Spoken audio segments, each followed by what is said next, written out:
Hello வணக்கம். இன்று நாம் பார்க்க போகிற தலைப்பு ஐம்பொன் என்றால் என்ன? ஐம்பொன் 5 உலோகங்கள் சேர்ந்தது. அவைகளை பஞ்சலோகம் என்றும் சொல்வார்கள். ஐம்பொன்னில் இருக்கிற உலோகம், அதன் பெயர்களும் மற்றும் அதற்குரிய கோள்களும் கடவுள்களும் அதனால் ஏற்படும் நன்மைகளும் பார்க்க போகிறோம்.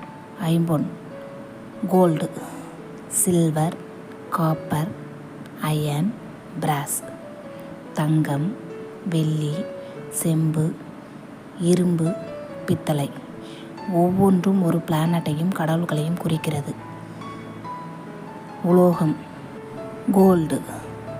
கோள்கள்: ஜூபிட்டர். கடவுள்: குரு பகவான். குரு பகவான் பொதுவாக ஜோதிட சாஸ்திரப்படியும் ஆன்மீக ரீதியாகவும் ஞானத்திற்கு அதிபதியாக கருதப்படுகிறார். இதனால்தான் குரு பார்க்க கோடி நன்மை என்பார்கள். ரெண்டாவதாக பார்க்க போகிற உலோகம் சில்வர். அதற்குரிய கோள் வீனஸ். அதற்குரிய கடவுள் சுக்கிரன். நவகிரகங்களின் குருவை அடுத்து 2வது சுபகாரகனாக திகழ்பவர் சுக்கிர பகவான். தனக்காரகனாகவும் திகழ்கிறார். 3வதாக பார்க்க போகிற உலோகம் காப்பர். அதற்குரிய கோள் சன். அதற்குரிய கடவுள் சூரியன். சூரிய பகவான் பிரபஞ்சத்தின் சூரியன் மிகவும் இளையவராக கருதப்படுகிறார்.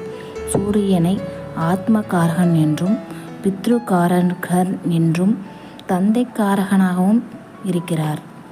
4வது பார்க்க போகிற உலோகம் அயன். கோள் சாட்டர்ன். அதற்குரிய கடவுள் சனி.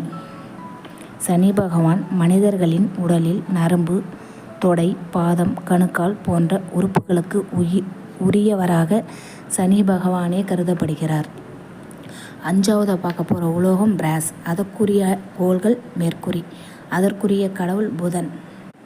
புதன் கிரகம் தரும் மாற்றங்கள். ஒருவர் புத்திசாலியாக இருக்க புதன் கிரகம் மிக முக்கியமாக அமைந்துள்ளது.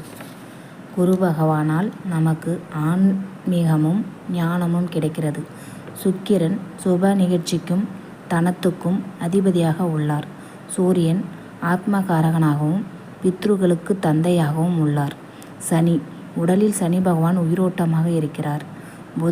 புதன் கிரகம் புத்திசாலியாக இருக்க, அதனால் தொழிலில் உயரவும் புதன் முக்கியம். 5 தெய்வங்களின் அம்சத்தையும் ஒன்றிணைத்து கொண்ட ஐம்பொன்னால் 5 கடவுள்களின் ஆசையும் பிரபஞ்ச சக்தியின் தெய்வ ஆற்றலும் உள்வாங்கி நமக்கு பெரிய சக்தியாகவும் வாழ்க்கைக்கு ஊன்றுகோலாகவும் ஐம்பொன் நமக்கு உதவுகிறது.